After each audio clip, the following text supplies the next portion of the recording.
Iniciamos una nueva porción semanal de estudio de la Torá y sus secretos. El día de hoy nos toca compartir el, la Parashat número 38, si no me equivoco, la 38 de, de esta, de esta semana, la número 38 o 39. Vamos a confirmar. Eh,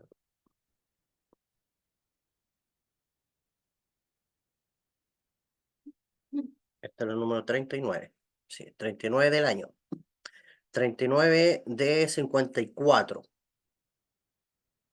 Y el título de la porción de esta semana se llama Jucat, ¿ya? Jucat se traduce comúnmente como eh, decreto, ¿ya? Decreto. De hecho, no es cualquier tipo de decreto o precepto que nosotros vemos en la Torá, sino es un tipo de precepto o decreto que son considerados como los no razonables en la Torá. Ya, la mayoría de los preceptos, la mayoría de las leyes espirituales que encontramos en la Torá tienen respuesta inmediata, tienen un significado comprensible, pero hay cuatro preceptos en la Torá, cuatro decretos que no tienen explicación lógica, ¿ya? Y uno de esos nosotros lo encontramos en la porción que estudiamos esta semana, la porción Jucat, ¿ya? Los sabios, hay muchos comentarios que dicen que es aquí donde Dios prueba realmente el fundamento de nuestra fe, que aunque no entendamos muchas veces las cosas, pero la fe va, o sea, es creer en Dios o creerle a Dios, creer realmente que lo que salió de la boca de Dios es verdadero, aunque a veces no se entienda, ¿ya? Entonces, y precisamente en esta porción Jucat, en donde se revela un decreto que está relacionado con el sacrificio de una vaca roja, bermeja, una vaca bermeja. En otras versiones dice vaca colorada, en otra versión vaca roja, ¿ya?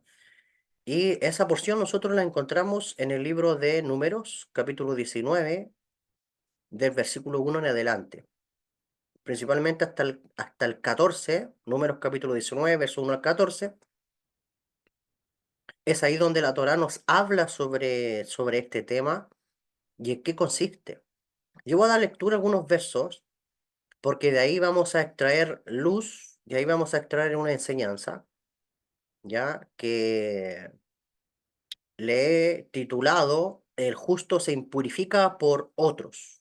Ya, no es el nombre de la porción, sino un título personal que he puesto específicamente por lo que va a generar todo este sistema de sacrificio. ¿Ya? ¿Y por qué Dios pide una vaca roja y qué representa a nivel espiritual todo esto? Ya estamos claros de que como el templo no está en pie, ya las leyes de sacrificio no corren. Ya ningún judío está autorizado para presentar sacrificio ni de vaca, ni de toro, ni de ningún tipo de animal. Ya, así que, ¿por qué? Porque el templo no está en pie. El sacerdocio arónico no está en pie, no hay un Cohen Gadol, no hay un sumo sacerdote, no hay un servicio de levitas ni nada en tiempos antiguos, cuando el templo estaba en pie en Israel, ¿ya?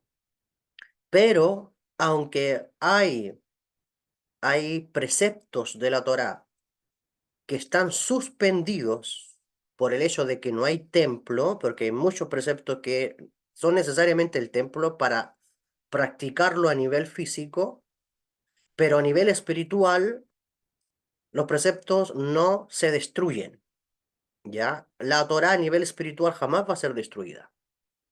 Por lo tanto, hay principios espirituales que se extraen de incluso esas porciones que no hablan de sacrificio, esas porciones que nos hablan de ofrendar, de quemar animales, pero no a un nivel fisiológico, o sea, a un nivel físico como, como se hacía en el templo, sino de animales internos. Ya todos sabemos, o por lo menos los caminos espirituales llegan a la conclusión de que nosotros estamos eh, muchas veces influenciados internamente por impulsos animales. Entonces hay cosas que vienen del ego y que tenemos que sacrificar, tenemos que quemar, tenemos que destruir, tenemos que, eh, en la metáfora de la Torá, hacerlo un holocausto, hacerlo un sacrificio. Pero son metáforas para hablar de esos aspectos negativos que nosotros tenemos que destruir, tenemos que quemar, ¿ok? Eh, por lo tanto, la Torá a nivel físico va a depender muchas cosas de las condiciones físicas para que se puedan cumplir. Pero a nivel espiritual, los preceptos son aplicables, son eternos, ¿ya? Entonces dice la Torá, voy a dar lectura, dice, Hashem le habló a Moisés y a Aarón diciendo, esto está en Números capítulo 19, verso 1, verso 2 dice, el siguiente es el decreto de la Torá, ¿ok? El decreto de la Torá que ordenó a Hashem. Diles a israelitas que te traigan una vaca totalmente colorada o roja, que no tenga defecto alguno y que nunca haya llevado el yugo. Voy a repetir esta frase. Que te traigan una vaca totalmente colorada, esta es la versión de la Torá Emet, que no tenga defecto alguno y que nunca haya llevado el yugo. Entréguenla al sacerdote Eleazar, que deberá sacarla fuera del campamento.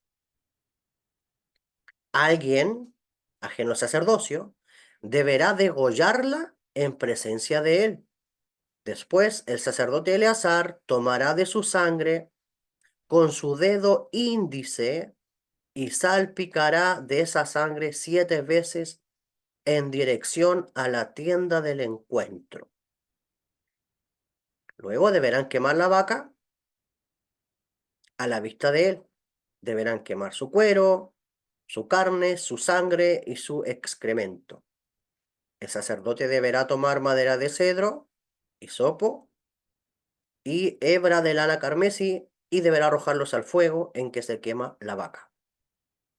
El sacerdote deberá sumergirse en agua y deberá sumergir también sus ropas y quedará ritualmente impuro hasta el anochecer. Luego podrá ingresar al campamento. También que la queme a la vaca deberá sumergirse en agua y sumergir su ropa y quedará impuro ritualmente hasta el anochecer.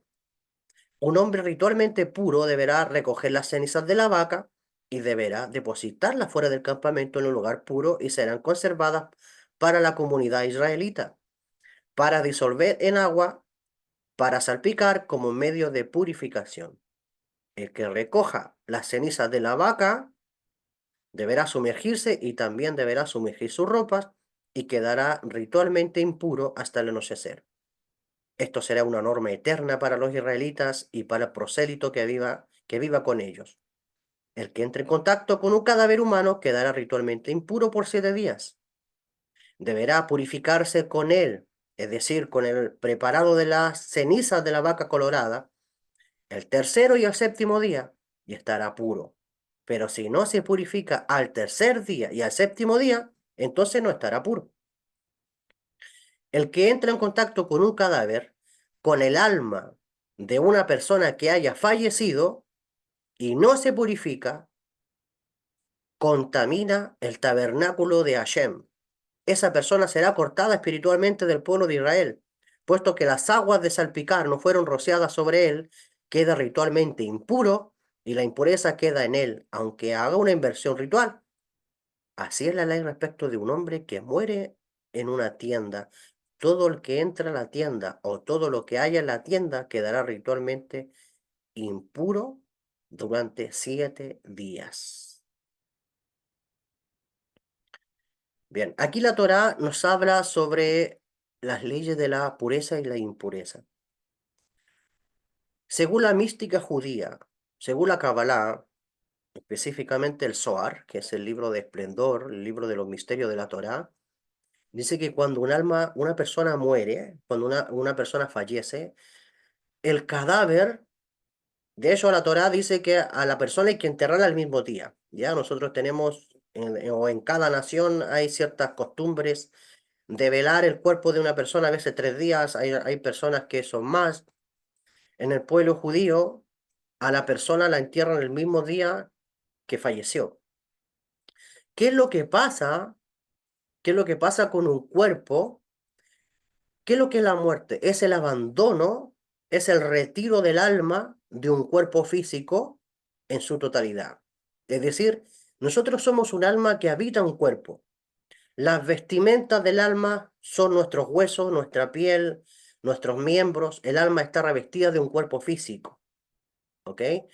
Y el alma, ¿ok? El alma, ¿qué es lo que hace? El alma se desapega del cuerpo, el alma se desapega completamente al abandonar este plano físico y entra a la dimensión de las almas, en el mundo infinito, en el mundo espiritual. Entonces, ¿qué es lo que ocurre? Que ese cuerpo muchas veces, o la mayoría de las veces, al separarse el espíritu de impureza que llamamos el ángel de la muerte, ¿ok? Se hospeda en ese cuerpo y esa energía que llamamos espíritu de impureza o energía de impureza o ángel de la muerte, esa fuerza espiritual reside en el cuerpo de ese cadáver, porque ya el alma fue retirada del cuerpo. Por lo tanto, un cuerpo vacío es comida para las fuerzas del otro lado y las fuerzas de la impureza residen en ese cuerpo. ¿Ya? ¿Qué es lo que ocurre? Que si una persona toca el cadáver, si una persona toca el cuerpo muerto, la Torá dice que ese espíritu de impureza, ¿ok? Se le transmite a la persona y la persona queda en ese estado de impureza. Entonces, al quedar en ese estado de impureza, la vibración de la persona que tocó el cadáver baja. Y esa persona puede ser afectada a nivel espiritual, a nivel psicológico, a nivel emocional, a nivel físico. ¿Por qué? Porque el tener en contacto es lo mismo que esto. Supongamos que por ignorancia un niño pone sus dedos en un enchufe y sin tener conciencia, la energía del enchufe, que puede ser, no sé, 220 volts, 110 volts, dependiendo del país, hace un impacto en el cuerpo, ¿ok? Y más encima la persona haciendo contacto con la tierra, se genera un cortocircuito. Esa energía se le transfiere a la persona. Entonces, a nivel espiritual, es lo mismo. Esa energía de impureza, la impureza es una energía que realmente te baja la vibración y te desconecta, ¿ok? Tiene el propósito de desconectarte del mundo espiritual. Por eso la Torá dice que aquella persona que tiene contacto con un cadáver y no se purifica, dice, será cortada de en medio de la congregación de Israel. Entonces, cuando dice será cortada, quiere decir de que hay una separación entre la persona y el mundo espiritual. Y eso es lo que ocurre. Hay una desconexión de la realidad, hay una desconexión de la santidad, hay una desconexión de la luz del Creador. Entonces después no hay sorpresa si la persona se enferma, si la persona tiene problemas emocionales, si la persona tiene problemas psicológicos, si la persona anda sin ánimo, si la persona no tiene inspiración, si la persona no tiene iluminación, si la persona no tiene ganas de vivir, si la persona quiere aislarse y no quiere compartir con nadie, realmente hay impureza, hay una desconexión del alma con lo divino. Entonces es todo un cortocircuito por dentro. Entonces, la Torá en esta porción dice que eh, cuando la persona tenía un contacto con un cadáver, había una solución. De hecho, los cabalistas dicen que en esta generación todos estamos impurificados. No hay nadie que se salve, todos estamos impurificados. ¿Por qué? Porque todos en algún momento hemos tenido contacto con un cadáver, ya sea de ser humano o de animal, o hemos tocado a una persona que ha entrado en contacto también con un cadáver. Y a veces pasa que cuando fallece alguien y, y nosotros compartimos con esa persona, nosotros tocamos a esa persona que a lo mejor era el familiar del que murió, y a lo mejor ese familiar tocó al cadáver, ¿ok? Quedó en un estado de impureza y quien toca al familiar también se purifica. Pero ese tipo de impureza, al final, todos en la humanidad lo tenemos. Y, y en la época del templo se realizaba un ritual, un sacrificio de lo que se llama la vaca roja. Por eso que la Torá comienza diciendo en esta porción, eh, dile a los israelitas que te traigan una vaca totalmente colorada, que no tenga defecto alguno y que nunca haya llevado el yugo. Es decir, tenía que ser una vaca perfecta, una vaca sin defecto, que nunca haya llevado yugo en sí, una vaca virgen, una vaca que no tenga ninguna mancha. Podía tener un pedacito blanco tal vez o de otro color, no, tenía que ser roja, bermeja, completamente y sin defecto. ¿Ya? Entonces, eh,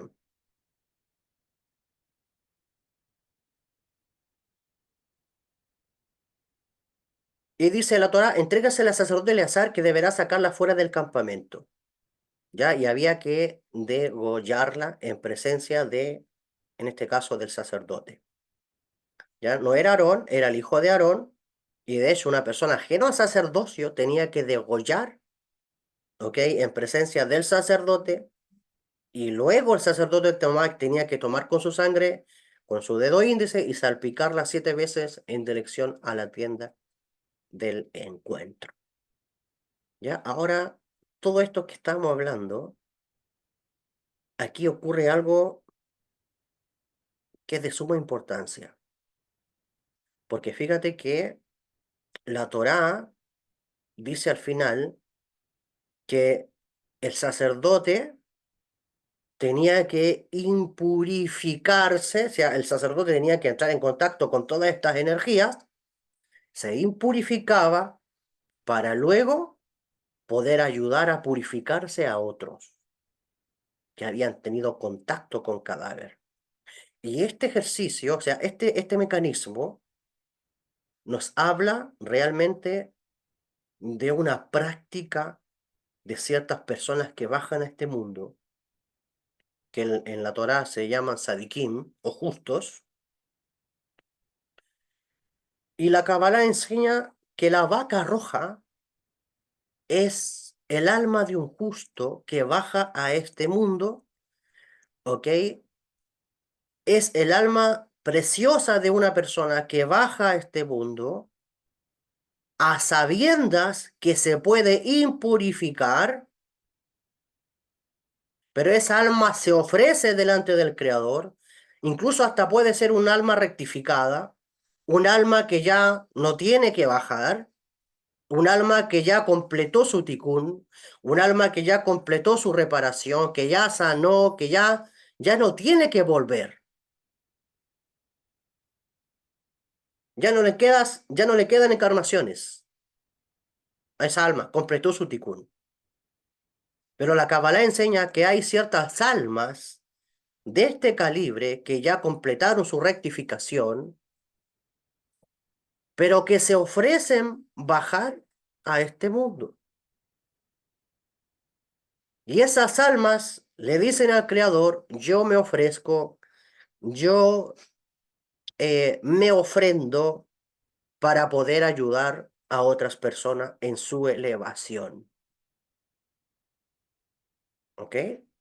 Entonces, estas almas pueden encarnar, estas almas de justo, de Sadikim, pueden encarnar en almas muy brillantes, como incluso en almas que socialmente son vistas como no normales. ¿Ok? Incluso, por ejemplo, hasta en un niño que puede tener síndrome de Down, a esos niveles, que tú puedes considerar y ese niño le faltan cromosomas, está incompleto, pero es el alma de un sadik. Como también pueden haber otras almas que a lo mejor no van a tener esa dificultad, pero que vienen con una capacidad de revelar luz y ayudar a otros en su elevación.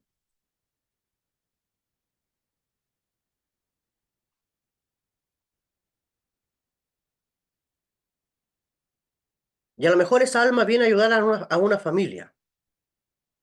A lo mejor esa alma viene a ayudar a una sociedad, viene a ayudar a un país.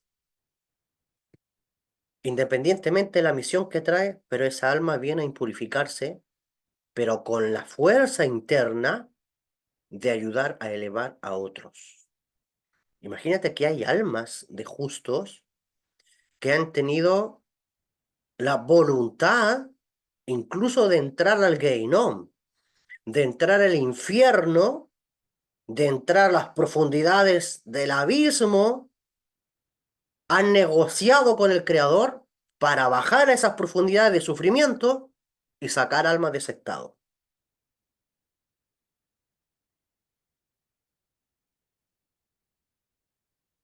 Entonces, ¿qué significa vaca roja? El color rojo representa juicio. El color rojo representa rigor, representa sangre, representa juicio. Y es el juicio que incluso puede recaer en la vida de una persona que se ha impurificado en este mundo con tal de ayudar a elevar a otras personas. Y es por eso que han habido justo en cada generación que mueren por su generación. Y tú dices, pero si era una persona buena, ¿por qué murió de tal forma?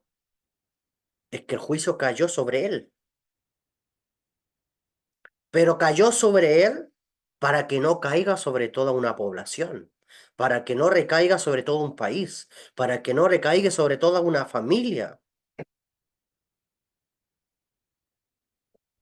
Déjame decirte que a veces las propias familias, muchas veces en nuestras propias familias, nosotros hemos tenido los conflictos más grandes. A veces los conflictos ni siquiera son por fuera. Uno de los conflictos más grandes a veces que tenemos es dentro de la misma familia. Entonces, cuando la familia comienza con lusas, comienza con rebeldía, cuando la familia comienza con trinchera, cuando la familia comienza con crítica, cuando comienzan a darse los unos con los otros, a veces es tanto la fuerza del ego que se produce, que Dios dice, tengo que retirar a uno de aquí.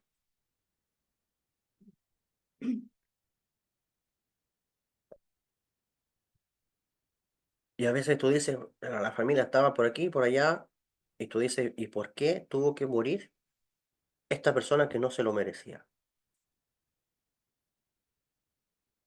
Es que resulta que esa persona fue un alma justa que bajó, esa persona fue un sadik que bajó para ayudar a elevar, que bajó para ayudar a rectificar. Pero cuando en el lugar, ya sea la familia, ya sea en la población, ya sea la ciudad, ya sea el país, y no valoraron a ese justo, no entendieron su encarnación, no entendieron su misión, no entendieron su propósito, Dios lo tiene que retirar. Y a veces para no destruir a toda la población, para no destruir a todo el país, para no destruir eh, a toda la familia, Dios le manda el juicio al sadik, en otras comillas, al representante de la vaca roja, ¿ok? Que a través de su partida, de su derramamiento de sangre, o sea, como salga su alma, eh, se, se expía a esa generación. Entonces, lo mismo tú encuentras, por ejemplo, en la historia del Nuevo Testamento. Jesús de Nazaret vino a dar su vida, o sea, él, su misión era ser ese prototipo de vaca roja. Rabbi Yeshua, ese prototipo de ser vaca roja, el juicio vino sobre él, como dice el profeta Isaías. Y el juicio, dice, vino sobre él. Entonces, ¿pero por qué vino sobre él? Porque resulta que la generación que bajó el alma de Rabí Yeshua era una generación donde los sacerdotes no eran sacerdotes, donde había una corrupción política, corrupción en el liderazgo. Y para que el pueblo de Israel no sea destruido completamente, bueno, como dijo el propio, no sé si fue Caifás o alguien de los líderes que se soñó que tenía que morir un justo y no padecer todo el pueblo. O sea, es necesario que muera el justo, pero que todo el pueblo no perezca. Y eso fue una revelación que tuvo uno de los personajes principales, por ejemplo, en la época de Rabbi Yeshua. Entonces, cuál es la enseñanza de todo esto? Independientemente, independientemente si estás dentro de la categoría de justo o no, independientemente si eres esa alma o no eres esa alma, eh, muchas veces nosotros no ponemos la atención en los demás. Estamos tan envueltos en nuestro deseo de recibir, tan preocupados de nosotros mismos, estamos tan envueltos que a veces no tenemos la capacidad de conectar con el afligido, a veces no tenemos la capacidad de conectar con el dolido, ¿ok? No tenemos la capacidad de conectar con aquella persona que está mal, ¿ok? Yo hablaba hoy día con una persona y decíamos, a veces nosotros criticamos al drogadicto, criticamos al alcohólico, criticamos al enfermo, criticamos a esas personas que socialmente son discriminadas, pero nosotros no sabemos la raíz, no sabemos la raíz del problema de esa persona. Tú dices, mira, esa persona anda durmiendo sola en las calles. Y una persona que tiene familia, es que tú no sabes los problemas de vacío interno que las almas tienen, problemas de vacío existencial. Hay problemas internos en el corazón que vienen desde niñez. Imagínate a un niño que lo violaron y eso le está repercutiendo cuando adulto. Y cuando adulto tiene un comportamiento que es agresivo tal vez, o es rebelde, o tú dices, no, esta persona está loca. Pero resulta que hay algo que lo está llevando a eso. Cuando tú ves una persona que nace con discapacidad física, con problemas internos, una persona que anda depresiva, cuando tú ves una persona extremadamente celosa, cuando tú ves una persona tóxica, cuando tú ves una persona envidiosa, hay algo, hay una herida en el alma de esa persona que lo está llevando a ser así. En la psicología se reconocen varias heridas. Imagínate una familia o padres de familia que tuvieron 3 hijos y le daban más atención a uno, por ejemplo. Y a lo mejor los otros se sentían discriminados, se sentían rechazados, se sentían que no los consideraban como hijos. Entonces, a veces los niños se crean con ese resentimiento del rechazo, rechazo, rechazo. Entonces, ¿qué actitud va a tomar luego cuando sea adulta ese niño? Cuando lo rechazaron. ¿Qué actitud va a tener si fueron injustos con él? Si abusaron de él. ¿Cuál va a ser el resultado en su adultez? Si lo abandonaron, si lo rechazaron, si lo oprimieron, si lo callaron, si lo enmudecieron, si no lo valoraron, si lo invalidaron. ¿Qué actitud va a tener cuando es adulto? Entonces, en esta sociedad, y estamos hablando de problemas emocionales, traumas, intervención emocional, eh, que luego terminan subiendo al cerebro, terminan subiendo a la cabeza. Ese golpe, esa violación en el corazón, en la emoción de la persona, termina generando tipos de pensamiento. Entonces, la primera invitación en esta porción es mira a tu alrededor, mira a tu familia. ¿Hay alguien? Tú que estás en la luz de la Torá, ¿hay alguien a quien tengas que ayudar? ¿Hay alguien por quien tú tengas que darte el valor? Tú dices, es que es mi tiempo, es mi espacio, sí, está bien. Pero a veces dentro del propio núcleo familiar, ¿ok?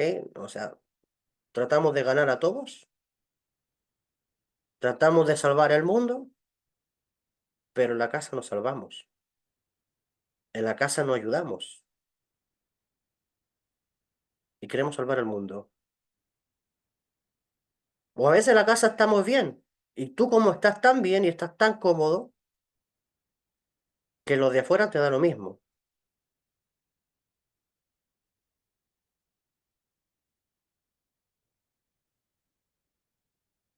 ¿Y sabes por qué a veces la ayuda no está? Porque tú no te ayudas a ti primero. Porque la redención parte por ti. Es decir, tú primero tienes que transformarte en un sadik de ti mismo. Tú tienes que transformarte en tu Mesías. Tú tienes que transformarte en tu Redentor, en tu Salvador. Y eso lo haces, por supuesto, con la conexión que tú tienes directa con la divinidad.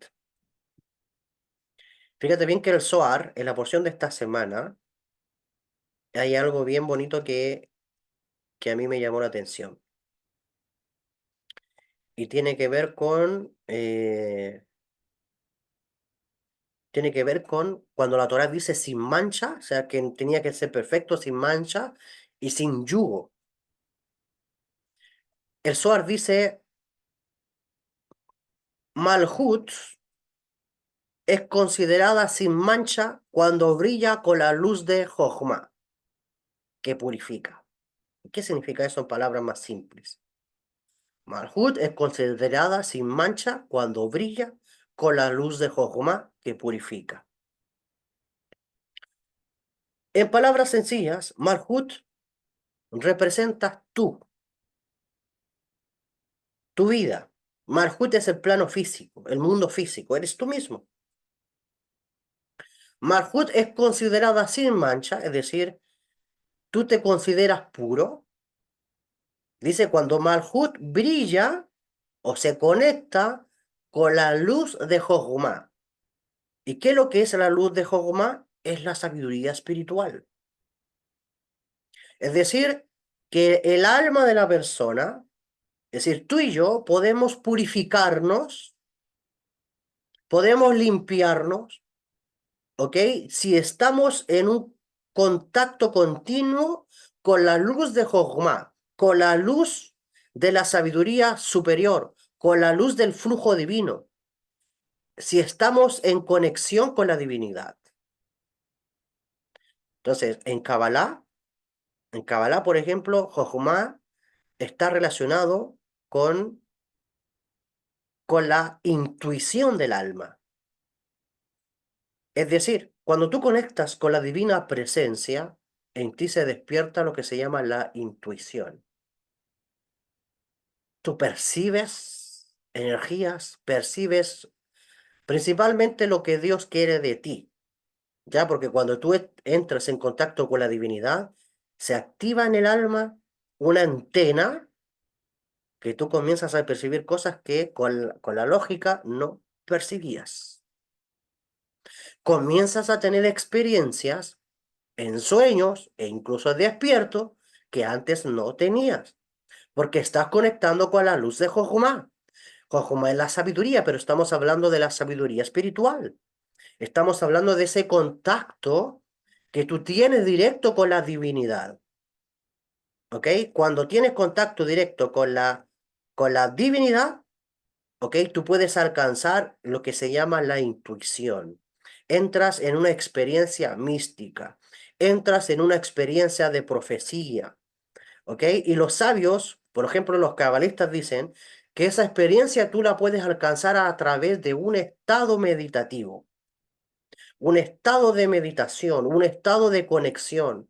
Hay personas que lo alcanzan hablando con Dios, en su lenguaje, en su idioma, con sus palabras, pero hay otras personas que alcanzan ese estado meditativo a través de las letras hebreas, cuando se ponen a hacer meditaciones de nombre de Dios y el alma entra en un contacto con la conciencia divina. El alma entra en un contacto con la divinidad, con la presencia del Creador. Y cuando eso sucede, el alma se despierta por dentro y el alma comienza a adquirir sabiduría espiritual. El alma se despierta y comienza a tener respuestas desde el interior. Respuestas a preguntas que nadie le podía responder, que nadie le podía dar. Pero el alma de repente, de la noche a la mañana, comienza a tener respuesta. Y la persona despierta su conciencia y comienza a ir en pos de su camino espiritual. Y ahí se da lo que conocemos como el despertar de la conciencia.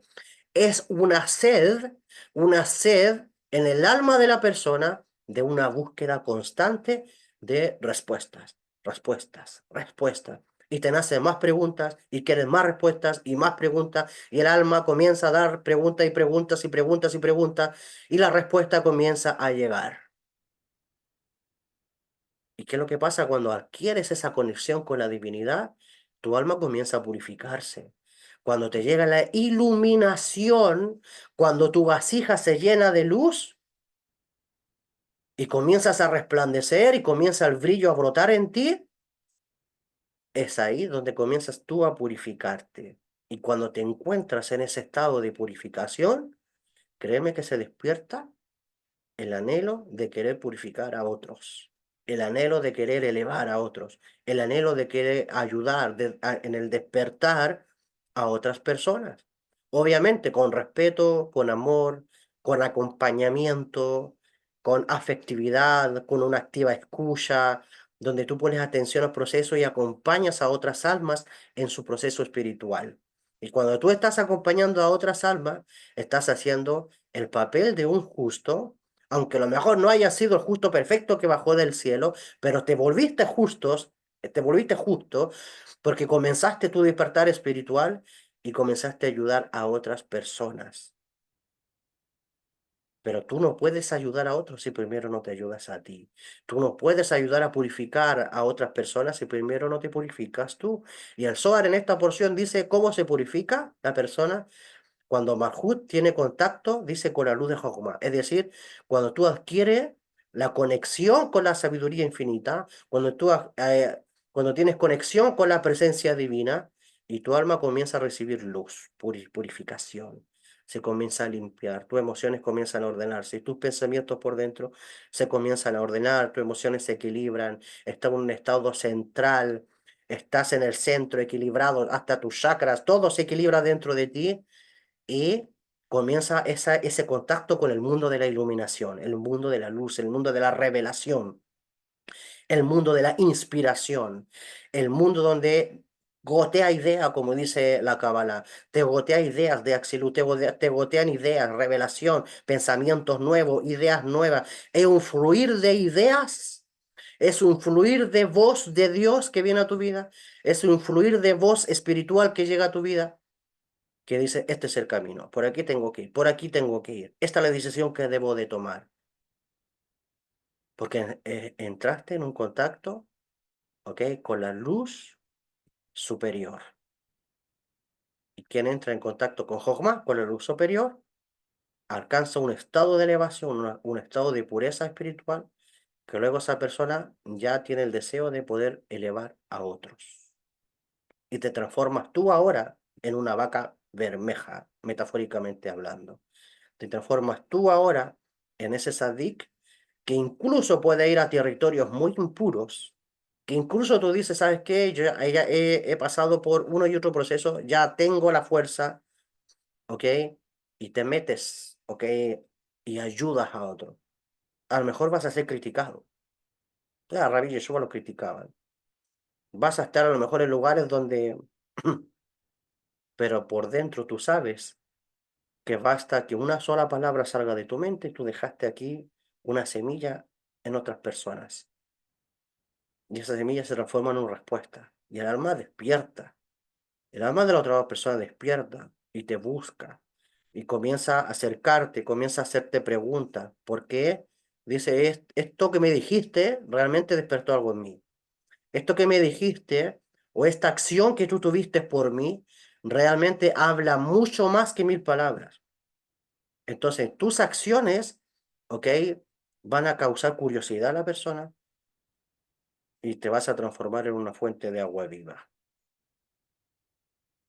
Pero comienza haciéndolo por ti. Esta es la porción donde tú dices, yo me purifico. Pero esa purificación viene con mi contacto con la luz superior. Esta es la semana de, o sea, si hablamos de impureza, todos hemos sido impurificados de alguna manera, pero la tarea es purificarnos con el estudio profundo de los misterios del cielo, de los secretos de la Torá, de la sabiduría espiritual, de esa información de respuesta, de mi oración, de mi estado meditativo, de conectar directo con Dios. Eso me hace alcanzar un estado de pureza y regulo el juicio, incluso como eres hijo de Abraham, el juicio que tiene que recaer lo reviertes, lo suavizas, porque el color rojo representa juicio y transformas el juicio en misericordia. El din en rahamim, es decir, el juicio en misericordia divina. Y eso lo hacemos con actos de bondad, con actos de amor hacia otra persona. Pues bien, con esto termino la clase de hoy.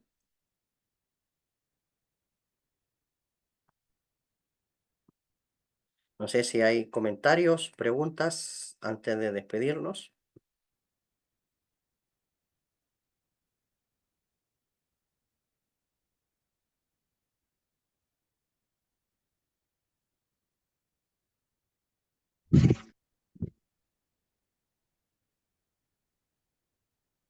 Carlos, activó su micrófono, adelante. ¿O no?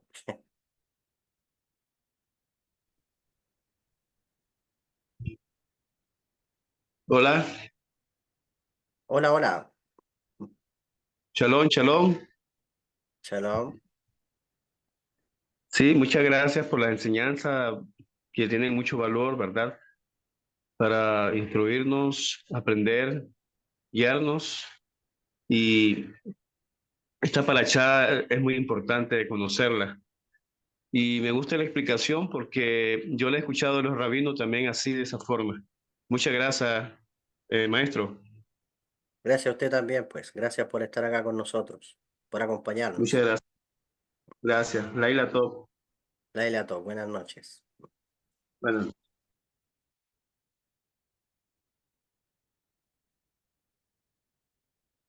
Bien. Además, entonces, agradecemos esta oportunidad por esta conexión. A todas las personas que se conectaron. Un gusto contemplarlas por acá, las personas que estarán viendo la conexión en Facebook. Bendiciones también. Y ya sabemos que hay tarea por seguir haciendo. Muchas bendiciones y nos estaremos viendo hasta la próxima semana, si Dios así lo permite. Hasta pronto.